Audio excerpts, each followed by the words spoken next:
Hey everyone, welcome to my channel. My name is Brenda. I am a self-taught developer and a freelancer. A lot of the times I get the question, should I learn backend or front-end development? And honestly, at the end of the day, it depends on what you prefer. But front-end development can be an easier path to get started, to start learning, and to actually end up finding a job. Now, why is that? If you have no background in tech, like zero knowledge, you don't have a computer science degree, you've never coded anything in MySpace, nothing, just no programming language, then front-end development can be easier to grasp. Basically, the concepts can be easier to grasp because it is so visual.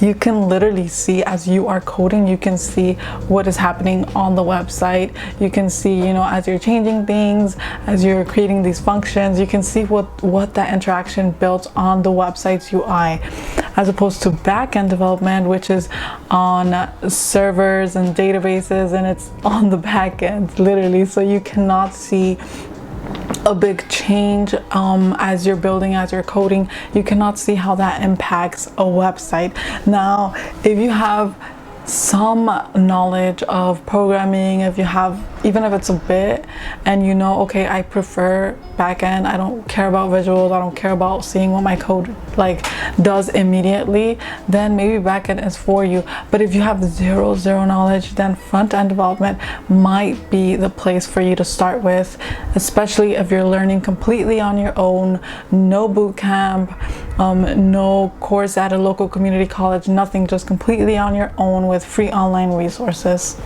Another important thing to point out is that it is more likely that a company would take the risk and hire a self-taught front-end developer as opposed to a self-taught back-end developer, because back-end developers, again, need to know a lot more finicky, I like to say finicky, but things, because you can mess up things in a server, in a database, and even when it comes to bigger companies, that can really mess up the product and what they have in production. So it is a lot riskier for a company to hire a self-taught back-end developer as opposed to a self-taught front-end developer.